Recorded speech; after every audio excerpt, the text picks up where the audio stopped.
Welcome back to the HGC. We are getting ready for our final series of the weekend. That's right. No more HGC Europe today. It's all going to be done. Caldor's going to miss you. I'm going to miss you. They're probably going to miss us, but it's okay. This is more series later for HGC North America. But for the one that we have left over, Roll20 and Method facing off today. A interesting one to finish our weekend on, that's for sure. Yep. Method looking a little shaky. Roll20 still looking for the first win. Yeah, exactly. After we just had Method struggling a bit, that might be the day when they can get the first one, if they finally find that synergy that they've been talking about for so long. Yes, they have been. I think Quack put it best. We've been unlucky the last 9 matches, and hopefully today we can finally get that victory. Let's go ahead and check out the standings right now and see where our teams are.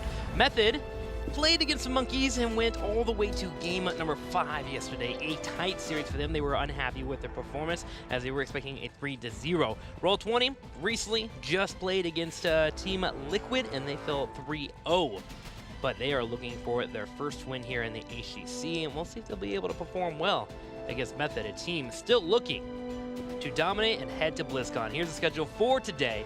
As mentioned earlier, we did see Dignitas play, and Dignitas, boy, yeah, did they open a can of whoop butt, that's for sure. I mean, again, Dignitas, I just want to see them against Gen G at this point. They are looking so fantastic. They need to just go into the international stage again. I want to see now what Method is going to do, though.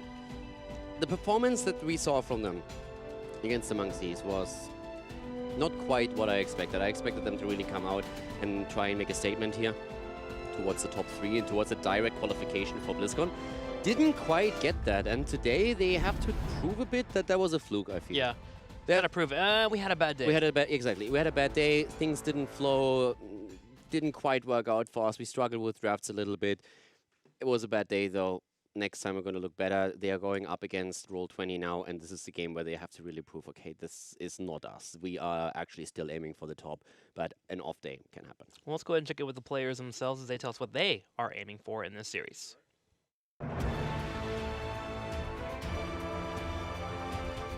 Method always seems like a hard team to play against in general. Actually, my entire HGC career had a really hard time always playing against them. I have a pretty bad score against them, so yeah, again, we're the underdog, but I think we can have a chance if we have a good day.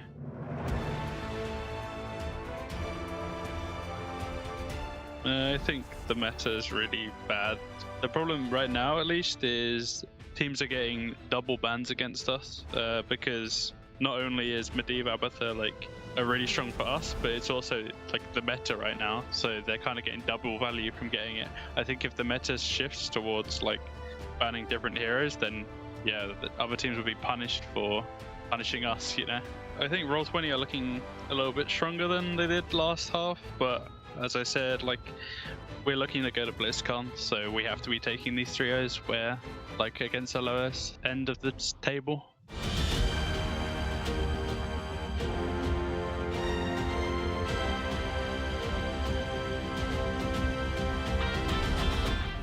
I'm actually interested. Method the other day was, or yesterday, was trying to show off ETC a little bit more often in their series. ETC even getting picked up in a later series as well between Fnatic and Crew. So I'm wondering if we're going to be getting that today, if that continues to be a trend for them, or if that's just more of a situation where they were adapting based on compositions. I mean, let's just be honest about that.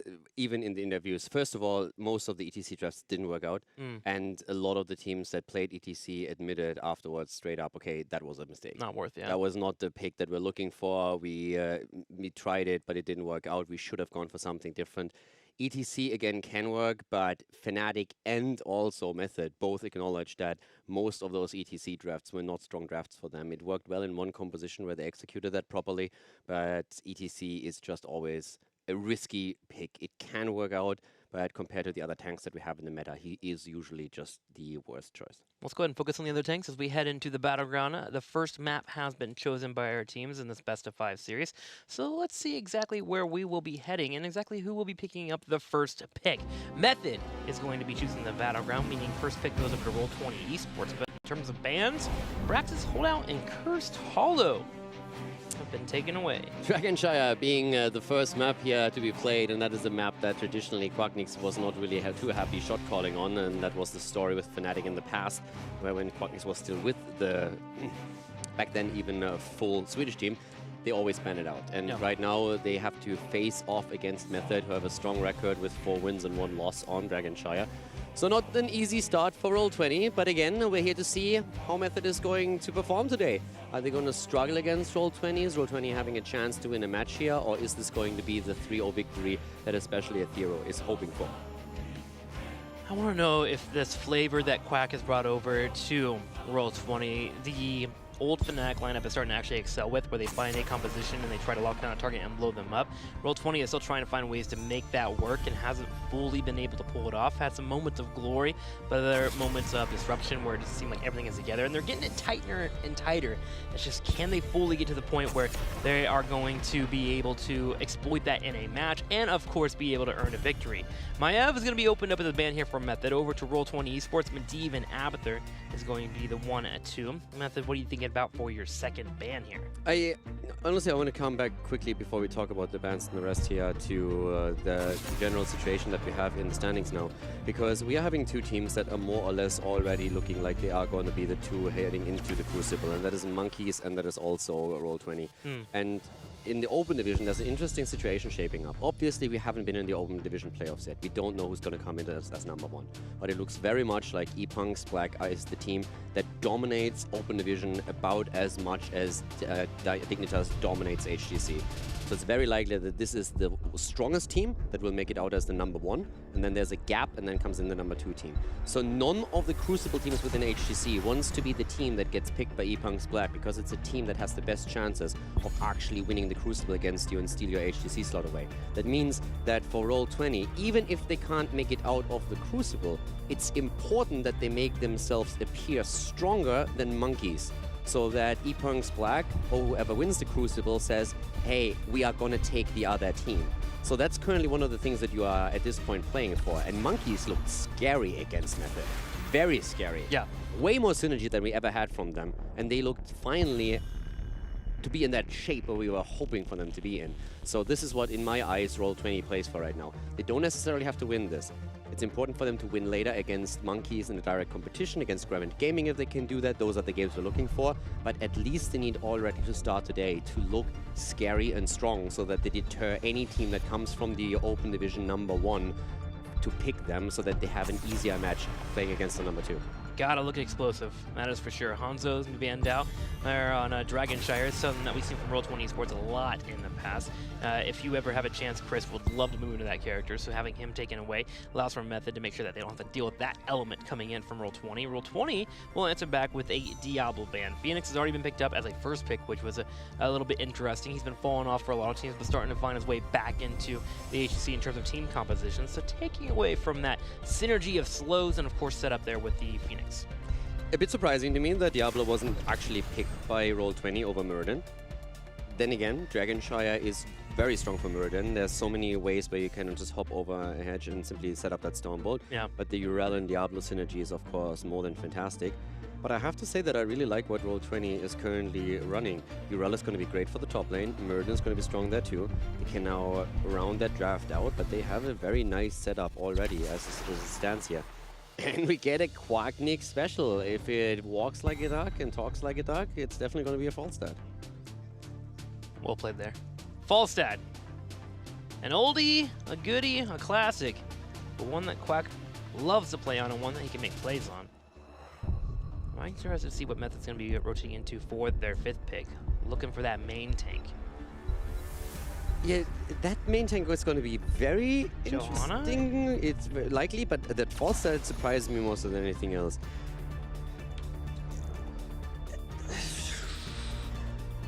I'm very torn between I love it and I hate it.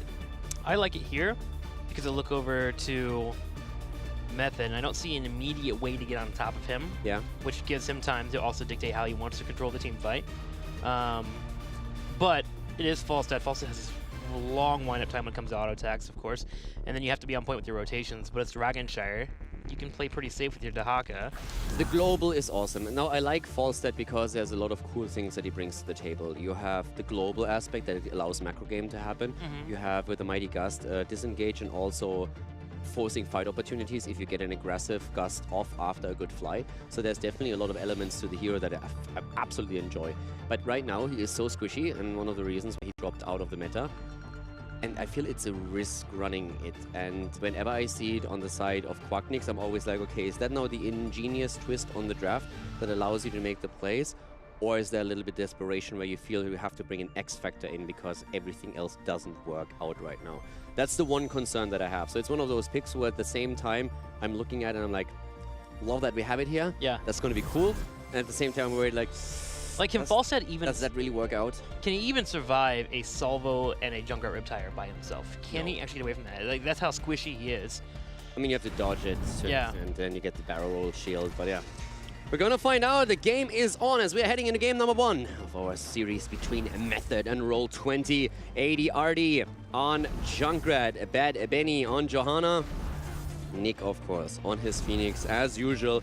With the Thera Angel on the Haka for the global play, and Deckard Kane played by Carson, the man with a mustache. On the right side, in the red, the man without a mustache, Chris and Li Ming. Quacknix on Falstad, Robodoba on Muradin, Shad on Whitemane, and Zarmany to play Urel. Auto attack build for Falstad, Season Marksman on level 1. Whitemane's build also hasn't really changed too much after the first week was mostly dominated by the Desperate Plea build. This time it's more about the Inquisition. Clemency on 1, taken by her. Keeping those heals rolling. And of course, later on, keeping that mana up. I'm actually going to keep an eye on Robodoba. I feel like the last few matches, he's been struggling on that front line. He's been a focus for a lot of teams. I remember his Diablo games being a hard thing for him to stay alive with, even with the support on the back line. Muradin will give him a little bit more survivability. He had fantastic games on Garrosh in the past, but at this point it really feels like he is one of those... He's in one of these positions where there's a lot of pressure onto him to initiate plays and to really start with those kills, and he is, as you said, struggling in that spot. He's oftentimes being focused by the opponent's team, and it's been rough for him, for sure. See if he can handle holding his bushes. For now, he's doing fine. Controlling the Bermuda Triangle. Bad Benny trying to equalize himself, trying to hold that side in the middle. When we have that one-on-one in the bottom lane. Not going to be seeing anything too major from Falstad here in the early game. He's just trying to finish up that marksman pickup at level 1, trying to stack that up and build towards the later stage of the game. Grabbing that Giant Killer, of course, and mixing that together.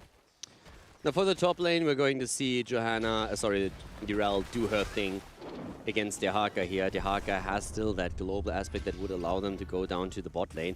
But it's really problematic because with Falstad, there's always the risk that Quacknix decides to fly up to the top lane, turn this into 2 versus 1, and then try and get the kill against Dehaka here whenever Urel is locked into a battle with him. So for Dehaka, or the Thera Angel, it's now double annoying to play that matchup. Not only do you go into Urel, but there is a Falstad on the opponent's team too that can offset that one-on-one matchup anytime.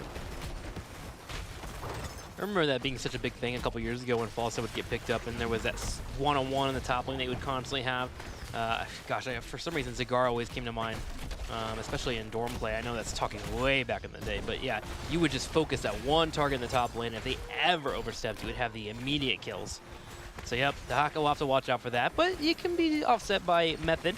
Keeping an eye on the bottom lane, that's what they're doing. Using traps there from Junkrat, playing safe in the middle lane, trying to soak. Nick doing what he can here to slow down Falstad and Robodoba, who rotated in. Already a little bit of explosive plays happening here as the teams are trying to get the first kill of the game. Top lane pressure still from Zarmany, and nice Stormbolt. 6 stacks already for Robodoba, moves in, gets a quick one off against Dehaka, and moves back immediately. Perfect Storm has been the choice for Muradin, so he's going to capitalize with damage on it too.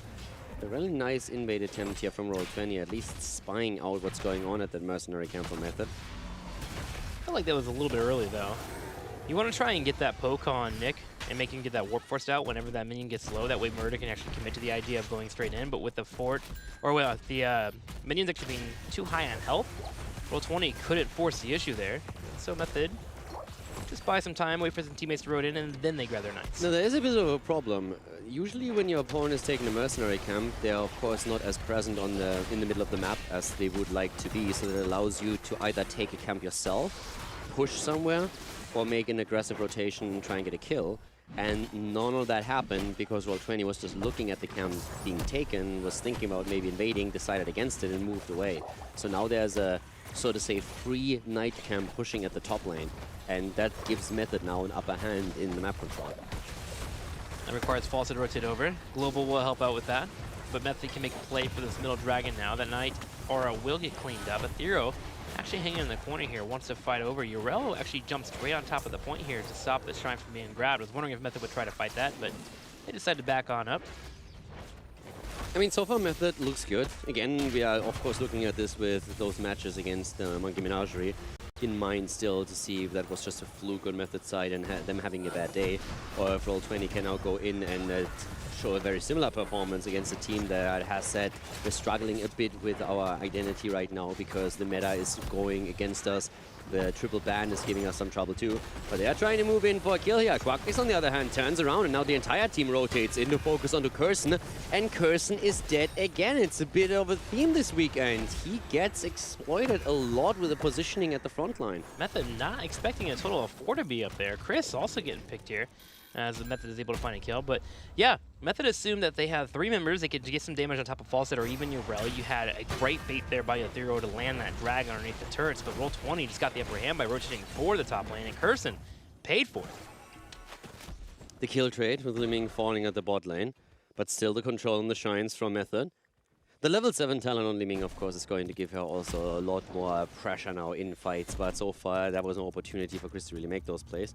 We have again the cleanse variation taken on level 7, Intercession, for white main. So we're jumping between the burst that you have there and the little nuke and over to Intercession, but I really like that with the Stormbolt and the Dehaka drag plus isolation later, you are now having a tool on white main that chat can use to just play around that and especially keep the bird safe. Slowly becoming the go-to for a lot of white main players. Speaking about a go-to, Method keeps coming back to this top lane. They want to put Zarmany on the back foot. Finally, they get an exchange that works out for him, but ADRD might be paying for it. No, he's able to get them anyways. Walks away enough. I would have liked that Stormbolt attempted earlier. Was that on cooldown? But there was nothing, right? What, he was in the middle maybe and tried to land one there? I don't know. Like the thing, the Thunderclap is not going to kill Junkrat, but if he lands a Stormbolt, he's dead. Oh no, Curson. Talking about dead, Curson is having a rough weekend. I mean, in this case, That one was kind of, oof. yeah, that one was just a good rotation from Roll20, no doubt about it, but it just hits the same guy over and over again, and you have to feel for him. Yeah. So that was well done by Roll20. They rotate in, they see that, and then immediately Robadoba is snap making the choice to go straight for the Stormbolt. Jumps in again, tries to land it against Nick, doesn't find it there, but at least gets the extra stack against the Fear Angel. And Roll20 now with 2 kills against 1. I do like how Roll20 is speeding up this game though. Multiple rotations, trying to show up where they can get a catch, whether it be on the Hawk on the top left, Curson in the bottom left to meet the Giants. It's trying to show up in different areas, and naturally what this does is that makes Method, especially if they lose a couple of people, start to play a bit slower, and that's where you can find maybe a minion sleeps on through here, you deny some experience, maybe you find a kill again, and that's when you can move in for a dragon. Also, we have another night camp taken. And by the way, Quacknix is doing a pretty decent job on the stacking process for a season marksman. He's sitting at 21, so he's more than halfway done already. And we're 7 minutes into the game. 14 stacks on Murden with the Stormbolt, so he's also getting the numbers up there, even though he's still 11 away from getting his own quest done. But so far, so good. No Dragon Knight just yet. Roll20 still fighting evenly with Method. And again, put this in perspective. 0 and 9, the track record for Roll20, whereas Method is the number 3 in the standings here in Europe. Kind of curious if he's going to be able to get that dragon and open up this map. And then knock back on Robodoba. He's going to back up. Oh, but the Lord Nado, the trap, locking him into place. Robodoba gets picked by Method. Yeah, second kill for them. Good kill too. With the tank gone, they can now make a play here. But of course, they're still at night camp at the top lane. That gives them a bit of grief. Here comes the rotation from Shad, helping out Zarmany, but they're buying time for Murden to come back into this. Ethereal was a focus. Oh my gosh, Ethereal actually dropped the burrow on there. I think he would have survived anyways, but still. Watching out for Zarmany, knock him into his teammates. Method able to defend that top lane, finally clearing up that night camp, but still unable to grab that shrine. Chris was really good damage against Benny here. Really well played, especially of course around his ult, just pulling him back into the combo. Really well done. Gets the extra damage onto Johanna and forces Benny to back off and tap at the fountain. So a bit of pressure that also allowed Murden safely get back into the game. Both of the teams heading for 13. It's a close one in game number 1 so far. Yeah. On a map that Quacknix doesn't really like to short call. So far, so good for them. 13 hitting for both of our teams too. Experience just hanging in there. Murden anchoring his bush here on the left while Roll20 works on grabbing the Giants. He'll take them away, get that pushing in the bottom lane. Zarmani finally coming up here from the top lane. We'll start to rotate down. This may proc Dahaka to come in for his own rotation, depending on if Method wants to force his fight. But he just pushes the lane instead and grabs the Shrine. It's again one of these games where you just feel if there's one team fight, it can completely snowball. You're waiting for the gate to break. Yeah, exactly. It's like there's something that will give at some point. There's pressure on both sides. There's always these little skirmishes in place, these attempts to rotate. And you always feel like there's pressure accumulating on both sides, and one side is going to give. And now we have Giant Killer in for the Bird, so Seasoned Marksman is going to do a lot more work with that too. Good escape by Zarmani, and a 4-man commitment at the top that didn't work out. Oh, Falstad flying in deep. The rest is coming in too, turning into a 4 versus 4. Li Ming is on the way, but not here just yet. Sacred Aegis is going down as we're having Whiteman popping the ult, and here comes Li Ming. But they're not going for a kill yet. They just cannot get anyone. I can appreciate the quick rotation though. Roll20, bringing all 5 up, hoping they can get that fight broken out. I think the big factor that they did not expect was actually Johanna. I don't think she showed in that first initial game on top of Zarmani, so there wound up being 4 there. I also don't think that Falstad really expected Johanna to be in that bush. I think the thought process was really go in, see if you can maybe land the gust on someone and isolate him. And then, of course, the jig was up when Johanna saw the fly and was like, guys, there's a lot headed our way, so we need to deal with that. But yeah, that didn't quite go as Roll20 was hoping for, but they still were accepting of the brawl that happened. Shrine exchange again as Method takes top, but this time they have come with a Night Camp. And they can put 4 up here on the top. We're getting to a point where Junkrat can double soak fine with that River Air. Oh, hang on. ADRD jumps over. Robodoba tries to hunt him down. He lands the Stormbolt, but shouldn't be a kill. I really like what Robodoba is doing here. This is now the 2nd or 3rd time that he's moving into that position to interrupt the rotation. And against Deckard Cain, it worked out beautifully well earlier and gave them a kill. And they're trying to do that more often. There is honest pressure against Method right now. The tanks are doing a great job anchoring a lot of these plays. We just saw it from Johanna, sitting in that tight little alley there to make sure that no one can rotate over. But this is now, of course, a slight risk. The channel is there, but it gets interrupted through the temple of the top lane taken, or the shrine taken. Method is slightly ahead, but given who we are seeing here, Zealots against Method should be farther ahead right now. They're taking a slight lead. Isolation comes in, but there is Shad within the session on level 7. Perfect here. That talent is already getting value for them. Yep. Solid play by Robodoba 2, playing Murd in there. Doing his best to buy as much time as possible, dropping the Stormbolt at the only time that a drag could have hit, running straight to the minions too, forcing out an isolation. Giving time for Whiteman to come over and give him that. 0. It should be fine. Yeah, not having to pop the essence just yet, doesn't have to waste that. But 16 versus 16 soon. And it's a dead even game right now. And Falstad is sitting at 36 stacks. Almost finishing up that Seasoned Marksman. Giant Killer's here too. 16 talents coming online. Mirror Ball. Roll20. It's a fake by one person. They have the Stormbolt into a harsh discipline. Mighty Guts to knock people away. Leaving for the resets. Their team fights can explode in a fast manner. Method is playing careful because of that. Method is playing really careful. I think they're also a bit scared after the performance against the Monkeys, and they're really worried that this might just backfire against them. So at least I would be worried about that. 16 is in for both teams, as we said. Season Marksman is about to be completed, so that's a huge one. Then we have 22 stacks on Murd and Stormbolt Quest, so that means that we're going to have him also with another power spike in just a few seconds. Roll20 isn't looking bad here at all. The pressure at the top lane is being set up. We're 13 minutes into a game, there's no dragon. This is the last team in the European standings going up against one of the teams that went to the Western Clash, and they are looking strong doing it. But the Bird is low. ADRD wants to kill, does not find it though, with Chat already using White Mane to heal up Falstad. No chicken for Method just yet. Still got the ages though. Heroic will be down by 50 seconds. Method can find control of one shrine. They can then make a play to force a fight, especially with Gus being down 2. But they're in the middle of trying to dabble in the middle lane. They have to worry about Roll20 making a play for that dragon. Finally, Dahaka will take top lane back. Ooh, Robodoba coming down here again. ADRD shooting the Riptire though. Bam. Oh. Yeah, close call there though. All right, isolation missing completely as Dahaka comes in from behind. Eats the full combo from Chris. The Stormbolt as well. Quacknix moved in with the boomerang. But the Burrow dodged out on the damage. And again, control of both of the shrines. And actually, Roll20 has the better position right now, already setting up the mid lane with Urel. Bad Benny delays it though. Jumps in, Condemn. Zarmany gets locked in. If Ethereal can land this drag. But here they go. Quests completed, both of them. Season Marksman and the Stormbolt. They're going for Ethereal, and he goes down. Dehaka is dead. Riptire is eliminated, and that's a Dragonite. Yep, Gustu to ensure it. There it is. Roll20 Esports takes an experience lead, gets a kill. It's 3-2. And they also get the Dragon, the first one of the game. And the best part is they've already taken the fort in the bottom lane, so they can move straight in for that keep wall. Yep. Gust used just to be safe because Junkrat can simply jump over to the bottom temple, so if it's interrupted for too long, there's a chance that they lose out on the objective. And for a 14-minute Dragonite, you can definitely sacrifice a Gust to be on the safe side, if that means that you will get it 100%. So now you just poke from the distance, you wait until your minions move in, so that your Dragonite takes as little damage as possible. Still have an entire minute here. And then when the next minion wave comes in, then you try to commit a little bit more heavily for the keep itself. But the wall's open, already done that. Closing the distance quickly with a punt and now moving in for that keep.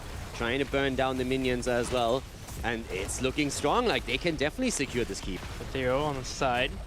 Again, waiting for an opportune drag. Gust is back up, so they have a disengage. Yrel goes for the kick. Let's see if we can go for that Gust. Stormbolt out first. Yrel starts to retreat. Chris actually going for a big combo here. Hits it straight on ADRD. Don't even have to use it. Robot Over should still sit in the bush though if you want to make the play here. Alright, barely. There comes the drag though. Yep, they go for Muradin. Where's that avatar? There he comes, jumping out. Isolation is in, but still that didn't matter. And good job by Roll20, stealing the camp, barely surviving through it. Half level lead, more than that actually, level lead. Half a level away from 20. Method is in trouble. Yeah, they are.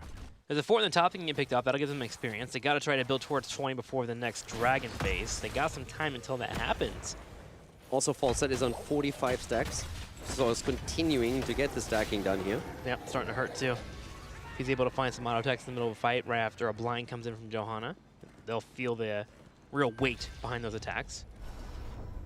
But where does Method find this pick? They're going to have to play safe, soak it up. They have Dehaka, which is good on here on Dragonshire, obviously.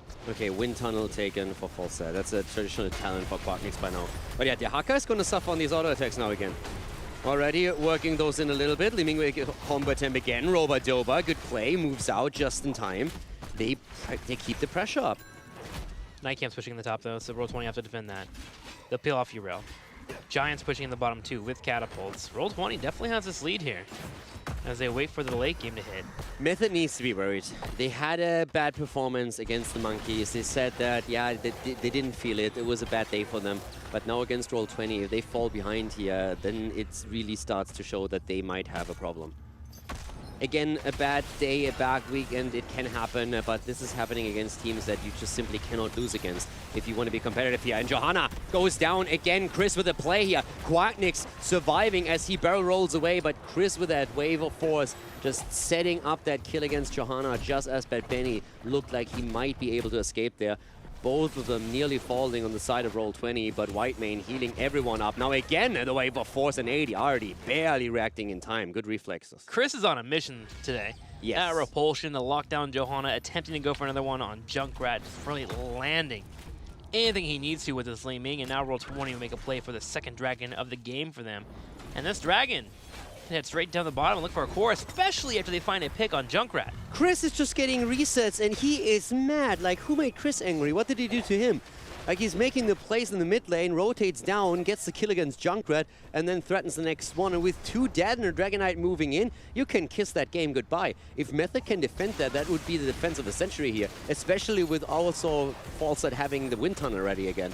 Another Especially kill. without having a Phoenix. Phoenix is down too. Like, what is happening to Method this weekend? Method is going to step up with 3 as Johanna comes back. Still no Junkrat for about 25, and they have no damage because Nick was picked off. Ethereal already aware of this, sitting on the side of his keep as Roll20 Esports turn over and attack the core. It'll drop down to 10, down to 8, down to 0. There it is. Roll20 goes up 1-0 over Method. You can say that Quacknix team rolled over Method here. Yeah, they really did. Well played. I'm actually looking at Ethereal in this match right now. He's actually having a really hard time connecting with drags, that's kind of how it is when you play with the Dehaka, right? But some situations where he usually makes the play for Method, it seems like they've just kind of lost that foundation to make those plays. At least this weekend. I mean, what he talked about is absolutely true. That we are in a situation where a lot of the bands that are traditionally strong against ADRD's teams are also meta.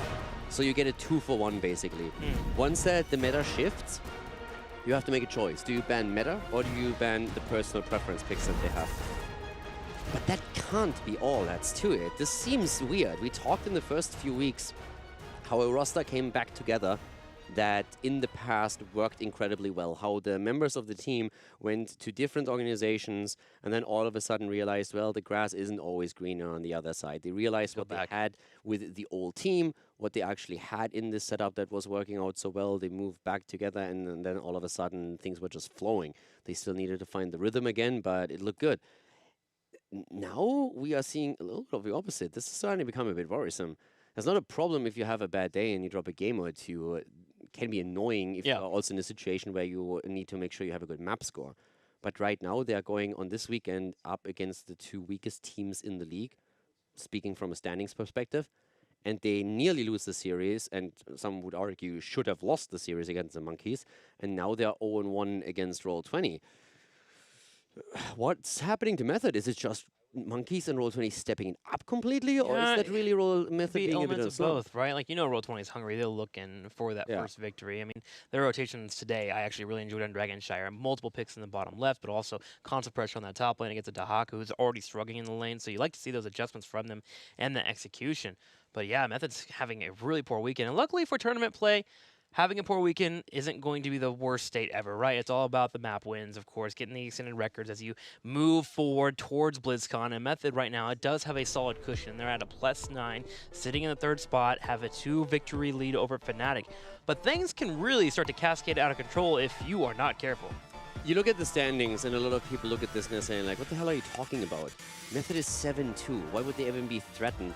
But Method hasn't really faced off against the strongest contenders here in the second part yet. They haven't faced off against the big ones. So those are games that they can easily lose, especially with how hungry Fnatic right now is, how strong Dignitas looks.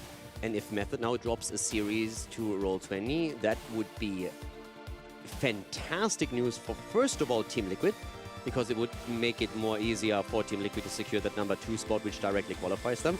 And also for Fnatic and Leftovers, who are both chasing heavily to try and get the best position possible for the playoffs. I mean, Leftovers gotten a couple of victories, took Fnatic to game 5. Yeah, and talking playoffs, just in case that you're not familiar with the system. So we are playing a stepladder system when we're going into the playoffs, which means that the team that is in the number 3 position, so 2 teams qualify directly for BlizzCon. Yes. And because Europe won the Western Clash, Europe as a region gets an additional spot for BlizzCon, so a 3rd team goes. And the way that it works is that the team that is in the 3rd spot has only to play a single best of 5. All the other teams are playing from the bottom up in a stepladder system. So the higher you up in the higher up in the standings you are, the less matches you have to play. Yeah. And the more you also can, first of all, prepare for your opponent, who you watch weekend after weekend to perform against other teams, but also you can hide your own strategies. So it's a really good position to have if you at least claim that 3rd spot. And that's what the teams are currently looking for. Ideally, of course, you see a team like Liquid then stumble as well, and then all of a sudden the number 2 spot is also contested. Yeah. But at this point, you just have to take it one step at a time. But that's the reason why right now you cannot afford to lose a series like this if you're Method and if you want to go to BlizzCon. Yeah, these are the games that continue to keep that cushion nice and soft for you as you continue next week. Because the next big matchups for Method are actually Dignitas and I believe Leftovers. No, they just faced off earlier. But Dignitas is still a big one they have to go in. And that's definitely one of your losing maps. Fnatic is still out there. Those are matches that are incredibly important, and that can easily change things here. Because let's say, for example, you lose now, then you lose against Dignitas and Fnatic. All of a sudden, you're looking at the exact same match score as Fnatic. And Fnatic has the way better map score, so they overtake you easily. Well, let's go ahead and go to Battleground number 2 with all this being considered for Method and why we're looking at every single game that they have. Actually, let's go ahead and check out the schedule and results, actually. Perfect. We were looking at the perfect matches for them. Yeah, look at this. They have only had the series against Leftovers were actually important for them, but they go up against Dignitas, they have to go up against Liquid and against Fnatic. Like, all the heavy hitters outside of Leftovers are still ahead of them. Oh boy, look at that. Dignitas, Fnatic. Granted Gaming should be a game they can earn a win on, but still, Granted Gaming is still this wild card right now that I don't know where to place them. And then Team Liquid to finish it off. So yeah, Method, this weekend would be a great weekend too. Even if you eke by and get the wins. You eked by against the Monkeys. squeak on by Roll20 and then turn up the heat, because the next couple of weeks Yeah. are going to be the hard ones. If it's only one map. If they get another 3-2, 3-1 win as they got against the Monkeys, then it's still a situation where they have to have a sit down and say, like, guys, listen, we barely survived this weekend, and we won the matches we needed to win. But first of all, let's face it, right now, our map score is trash.